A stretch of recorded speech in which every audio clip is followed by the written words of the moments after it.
Hello dear students, welcome back to my class. So today we are going to start part 2 of chapter 2, the tsunami, and this is for class 8. We had already done part 1 and today we are going to start part 2. Alright, so let's start. Tilly Smith, a British schoolgirl, was able to save many lives when tsunami struck Phuket beach in Thailand. Now this is a story of Thailand. So, जैसा कि आपको पिछली video में भी बताया था कि जो सुनामी आई थी ये बहुत ज़्यादा इसने डिस्ट्रक्शन किया था basically in Thailand and in Andaman and Nicobar islands and कुछ तमिलनाडु के कोस्टल एरियाज में। तो ये जो कहानी आज हम यहाँ पर पढ़ने जा रहे हैं ये है एक छोटी बच्ची टिली स्मिथ की कहानी and she was a student of British school, that means कि इंग्लैंड में स्कूल में किसी में पढ़ती थी वो, और उस छोटी सी बच्ची ने बहुत सारी जानें बचाई थी। सुनामी जब फुकेट बीच में थाईलैंड में आ गई थी तो इस एक छोटी बच्ची ने बहुत सारी जानें बचा दी थी। दो she has one a number of awards, हालांकि उसको बहुत सारे अवार्ड्स दिए गए थे इसके कारण कि उसने बहुत लोगों की जान बचाई। Her parents have not allowed their daughter to be interviewed on television, लेकिन उसके माता पिता ने टेलीविजन पर उसका इंटरव्यू होने से मना कर दिया कि उसका इंटरव्यू नहीं किया जाएगा and made her into a heroine. क्योंकि होता है ना टेलीविजन पर बात कर जब कोई आ जाता है तो जैसे सबको पता चल जाता है, तो उसके पेरेंट्स नहीं चाहते थे कि वो एक हीरोइन बने और वो टेलीविजन पर आके सबको interview they. Why do you think they took that decision? आप लोग क्या आपका मानना है कि क्यों उसके टिली के माता पिता ने ऐसा किया होगा, टिली के पेरेंट्स ने ऐसा किया होगा? And you can share your views by writing in the comment section कि उसने ऐसा क्यों, उन्होंने माता पिता ने पेरेंट्स ने ऐसा क्यों किया होगा। Alright, so let's start the story now. Now here is a story from Thailand. Thailand से एक यहाँ पर कहानी जो एक्चुअली घटना हुई थी, इंसिडेंट हुआ था, वहां पर आपको बताया जा रहा है। अब let's start. The Smith family from southeast England were celebrating Christmas at a beach resort in southern Thailand. वो इंग्लैंड में रहते थे साउथ ईस्टर्न एरिया में और वहां से वो लोग थाईलैंड के सदर्न थाईलैंड के एक बीच पर फुकेट में वहां पर एक बीच रिजॉर्ट में वो लोग क्रिसमस की अपना सेलिब्रेशन के लिए वहां पर वो लोग अपनी फैमिली उनकी पूरी आई थी। Tilly Smith was a 10-year old school girl, और टिली स्मिथ जैसा कि अभी हमने बताया एक लड़की थी, और and she was how old, कितनी ओल्ड थी? She was just 10 years old, school girl थी। Her sister was 7 years old, उसकी फैमिली में उसकी एक छोटी बहन होगी जो कि 7 years की थी। Their parents were Penny and Colin Smith, उसके पेरेंट्स के नाम थे Penny and Colin Smith. It was 26 December 2004, as we have already discussed about this dangerous day, जो कि बहुत जाने जब चली गई थी, तो that was the day 26 December 2004।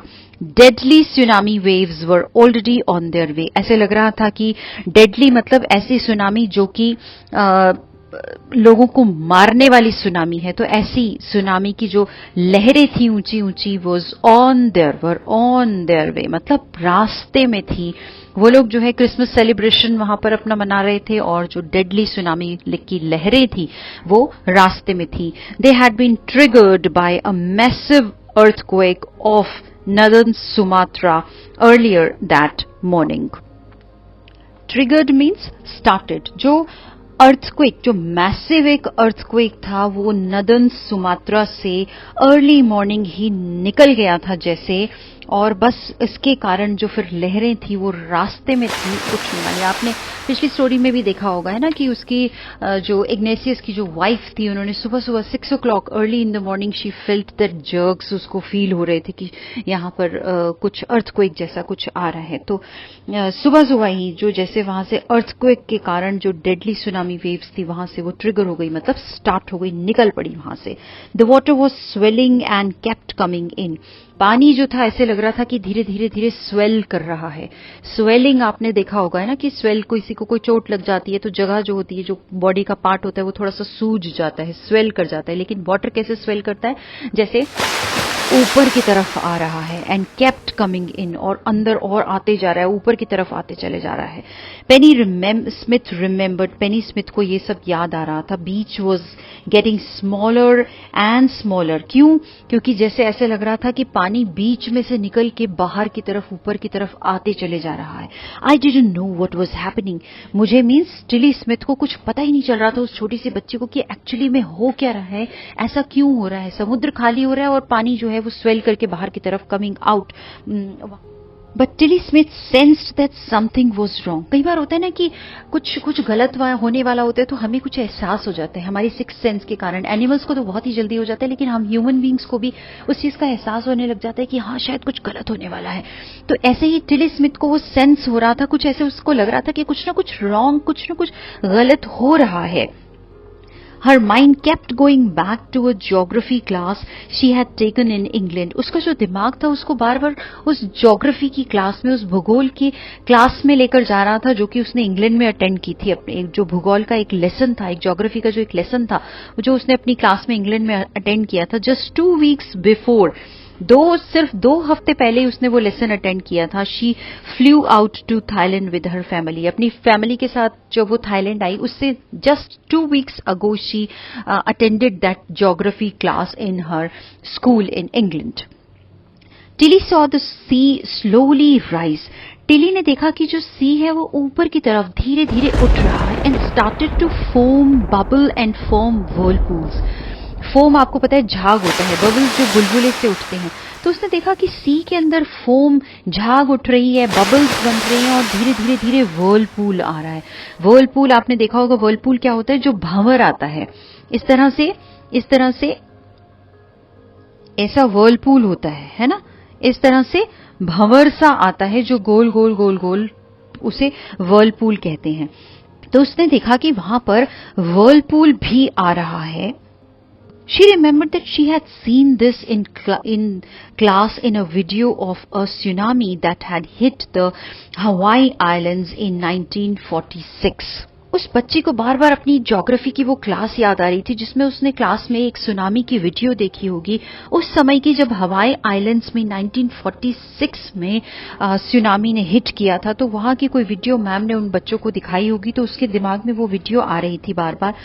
Her geography teacher had shown her class the video. उसकी ज्योग्राफी की जो टीचर थी, टीचर ने बच्चों को वो वीडियो दिखाई होगी. एंड टोल्ड देम, और उन्हें बताया, that tsunamis can be caused by earthquakes, volcanoes and landslides. उसकी मैम ने वहां उसको बच्चे को सबको बताया होगा कि सुनामीज जो है वो अर्थक्वेक्स के कारण आ सकती हैं, वॉल्केनोज के कारण आ सकती हैं, और लैंडस्लाइड्स के कारण. अर्थक्वेक आपको पता है भूकंप या भूचाल जिसे कहते हैं, और वॉल्केनोज क्या होते हैं, वॉल्केनोज जो ज्वालामुखी होते हैं, देखा होगा आपने, ज्वालामुखी नीचे से धीरे धीरे धीरे धीरे गर्म होकर और एकदम से फिर एक दिन फट जाता है, और जिसकी वजह से एकदम सुनामी आ जाती है. और या फिर लैंडस्लाइड जिसे आप हिंदी में बिल्कुल कहें तो भूस्खलन कहते हैं. और अगर उसका इजी लैंग्वेज में हम देखें तो उसका मतलब होता है कि लैंड का बहुत बड़ा सा टुकड़ा है जो टूट कर एकदम से कट के नीचे आ जाता है, उसे लैंडस्लाइड कहते हैं. Tilly started to scream at her family to get off the beach. Tilly ने एकदम से जैसे स्क्रीमिंग करना शुरू कर दिया, चिल्लाना शुरू कर दिया, चीखना शुरू कर दिया अपनी फैमिली को कि यहां से चलो, जल्दी यहां से, इस बीच से हटो. क्योंकि उसको कुछ सेंस हो रहा था, उसको कुछ आभास हो रहा था कि ये सब तो मैंने वहां पर देखा था, इसका मतलब कि ऐसा शायद कुछ यहां पर होने वाला है. तो वो वहां से तुरंत से अपनी फैमिली को लेकर जाना चाहती थी.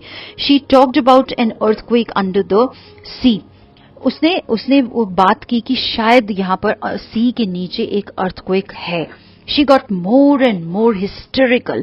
हिस्टेरिकल का क्या होता है, हिस्टेरिकल का मतलब होता है बच्चों कि जब हम ऐसी स्थिति में होते हैं कि हमें कुछ समझ में नहीं आ रहा, हंस रहे हैं, रो रहे हैं, मतलब जब आप अपनी इमोशंस को कंट्रोल ही नहीं कर पा रहे, चीख भी रहे हैं, चिल्ला रहे हैं, रो रहे हैं, हंस रहे, that is the position of hysterical. तो उसको लग रहा था कि वो भी जैसे हिस्टेरिकल पोजीशन में, क्योंकि उसे समझ में नहीं आ रहा था कि हो क्या रहा है. सब चीजें उसकी आंखों के सामने से, कि सी भी राइज हो रहा है, झाग बन रही है, व्हर्लपूल आ रहे हैं, ऊपर से उसे ज्योग्राफी की क्लास याद आ रही है. तो it was all hysterical for that girl. Said her mother Penny. ये उसकी मम्मी ने, उसकी मदर जो थी पेनी ने, उन्होंने बताया कि वो हिस्टेरिकल होती जा रही थी, मतलब चीखती चिल्लाती जा रही थी कि यहां से चलो. I didn't know what a tsunami was. उसने कहा कि मुझे नहीं पता कि सुनामी क्या है, but seeing my daughter so frighten, लेकिन मैंने जब अपनी बच्ची को टिली को इतना डरा हुआ देखा, I thought something serious must be going on. अब बच्ची जो है इतना डर में चीख रही है, चिल्ला रही है, इसका मतलब कोई ना कोई सीरियस बात तो जरूर है। तो उसकी मम्मी ने कहा कि मैंने कभी सुनामी नहीं देखी थी। बच्ची ने भी एक्चुअली एक्सपीरियंस नहीं किया था, लेकिन उसने वीडियो देखी थी तो उससे वही याद आ रहा है ना। तो मदर जो है वो कह रही है कि मैंने उसको ऐसा कभी सीरियस कभी देखा ही नहीं। Tilly's parents took her and her sister away from the beach. तो टिली के जो पेरेंट्स थे उन्होंने टिली को और उसकी जो 7 साल की छोटी बहन थी उनको दोनों को लिया और वो वापस से अपना वहां से बीच से निकल पड़े। कहाँ चले गए? To the swimming pool at the hotel. जो उनके होटल के अंदर जो स्विमिंग पूल था वो वहां पर चले गए। A number of other tourists also left the beach with them. जब वो उनको जाते हुए देखा, बच्ची चिल्ला रही है, चीख रही है, तो बाकी के लोगों को भी लगा कि शायद हो सकता है कि कुछ प्रॉब्लम है, तो वो लोग भी वहां से बीच छोड़कर वो लोग भी चले गए। Then it was as if the entire sea had come out after them. और उसके बाद तो ऐसा लगा कि जैसे कि पूरा का पूरा सी जो है पीछे पीछे उनके चल पड़ा है। कम आफ्टर देम मतलब उनके पीछे पीछे जैसे पूरा सी आ गया है। आई वॉज स्क्रीमिंग रन, और मैं यानी कि टिली चिल्ला रही थी कि भागो, run. The family took refuge in the 3rd floor of the hotel. तो रिफ्यूज का मतलब होता है कहीं किसी की संरक्षण में आना, सुरक्षा में जाना। तो उन्होंने क्या किया, उन्होंने होटल की जो 3rd फ्लोर थी, कि पानी आएगा तो पहले तो नीचे ही आएगा ना सबसे पहले, तो उन्होंने होटल की जो 3rd फ्लोर थी वहां पर जाके शरण ली। रिफ्यूज होता है शरण लेना, तो वहां पे 3rd फ्लोर पे वो लोग चढ़ गए। The building withstood the surge of 3 tsunami waves if they had stayed on the beach. देखो यहाँ पे एक आपको नए शब्द हैं। One is withstood in English you can say endured. अगर वो नहीं समझ में आ रहा है तो वो होता है कि किसी के हमले का मुकाबला करना बड़ी सफलता के साथ, दैट इज कॉल्ड विथस्टूड। मतलब खड़े हो जाना किसी के सामने, डटकर मुकाबला करना और उसमें सफल होना। And another word is surge. Surge होता है जैसे कि आप कहें कि बहुत शक्ति के साथ, बहुत फोर्स के साथ, दैट इज कॉल्ड सर्ज। तो अब यहां पर क्या मतलब है कि जो उनकी होटल की जो बिल्डिंग थी, दैट विथस्टूड, वो खड़ी रही, डटकर मुकाबला करती रही, सर्ज ऑफ 3 सुनामी वेव्स। किसका सामना किया बिल्डिंग ने? जो बहुत बड़ी बड़ी सुनामी की 3 जो शक्तिशाली लहरें आई, बिल्डिंग ने उसका डटकर सामना किया और वो बिल्डिंग जीत भी गई। If they had stayed on the beach, लेकिन अगर वो उस टाइम पर बीच पर रुके होते, they would not have been alive. तो 100% है कि वो लोग जिंदा नहीं रहते। The Smiths later met other tourist. जो स्मिथ्स होता है मतलब जो स्मिथ फैमिली के लोग थे, उन्होंने फिर बाद में टूरिस्ट से मुलाकात भी की who had lost entire families, कि जो लोग वहां से नहीं निकल पाए होंगे या नहीं निकले होंगे, तो उन्होंने अपनी पूरी की पूरी एंटायर फैमिलीज को खो दिया अपनी। और ऐसे लोगों से स्मिथ्स ने बात की। Thanks to Tilly and her geography class. तो जो भी लोग बच पाए उस समय पर, तो टिली को और उसकी जो उस ज्योग्राफी क्लास में मैम ने उनको पढ़ाया था, उस चीज के लिए थैंक्स किया बहुत ज्यादा। दे हैड बीन फोरवॉर्न्ड मतलब कि उनको पहले से जैसे एक तरह से चेतावनी मिल गई। उसने वो एक तरह से टिली ने वो सारे जो सिग्नल्स थे जो उसकी मैम ने उसे उस वीडियो में दिखाए होंगे या समझाए होंगे, वो क्लास में समझाए होंगे, वो उसके सामने आ गए और वो उन चेतावनियां, जैसे उसको चेतावनी मिल गई, वो साइंस उसको मिल गए और उसको लग गया, वो भाप गई कि हाँ कुछ खतरा है, और उसने अपनी फैमिली को भी और बाकी लोग भी वहां से उसके कारण वो लोग निकल गए। Tilly went back to her school in England. Tilly फिर अपने स्कूल में इंग्लैंड में वापस गई and told her classmates her terrifying tale. Tale means कहानी, और टेरिफाइंग मतलब जो बहुत ज्यादा फ्राइटनिंग थी, जो बहुत ज्यादा भयावह थी, वो सारी उसने कहानी अपने क्लासमेट्स को इंग्लैंड में पहुंचकर अपने स्कूल में बच्चों को वो सारी स्टोरी अपने साथ उनके क्या हादसा हुआ उसके बारे में बताया। सो आई होप आपको ये वाला इंसिडेंट जो है समझ में आ गया है। ऑलराइट स्टूडेंट्स, तो ये हमारा चैप्टर 2 का पार्ट 2 कंप्लीट हो गया। और देखो यहाँ पर तुम लोगों को ना वर्ड मीनिंग्स भी दिए हुए हैं, देख रहे हो ना। तो ये वैसे हमने अच्छे से यहाँ पर समझ लिया है, बट स्टिल आप इसको अच्छे से एक बार रीड कर लो। जैसे कि हिस्टेरिकल है, हिस्टेरिकल मैंने आपको बताया ऐसी पोजीशन होती है when you shout, you laugh, cry in a wild excited manner, मतलब आपको समझ में नहीं आ रहा है कि चीखना है, चिल्लाना है, हंसना, रोना, आपकी खुद की इमोशंस के ऊपर आपको कोई कंट्रोल नहीं रह जाता, you don't have any control over yours. Then is refuge, refuge मैंने आपको हिंदी में बताया, दैट इज शरण लेना, शेल्टर लेना, सुरक्षित स्थान पर पहुंचना, दैट इज शेल्टर, ठीक है, protection from danger. And withstood, I told you, endured without collapsing, मतलब किसी चीज का डट कर सामना करना बिना धराशायी हुए। कोलैप्स करना मतलब हार माने बिना, बिना धराशायी हुए किसी चीज का डट कर सामना करना, जैसे कि बिल्डिंग ने सामना किया था। And the last one is surge, that is शक्ति, फोर्स, मोमेंटम। ऑलराइट, मोमेंटम मतलब एक वो जो पर्टिकुलर एक मूवमेंट है जिसमें कि एकदम से शक्ति है, that is called momentum. Alright, so this is the end of part 2 and will soon complete part 3, और थर्ड पार्ट कंप्लीट होते ही then will start the comprehension and the question answer part. Alright, फिर आपका ये वाला lesson जो है ये कंप्लीट हो जाएगा। सो अपनी अपनी कॉपीज में ये नोट्स अपने बनाते चलो सारे बच्चे, ताकि आपको फिर आगे चल के प्रॉब्लम नहीं हो। Alright, take care, bye.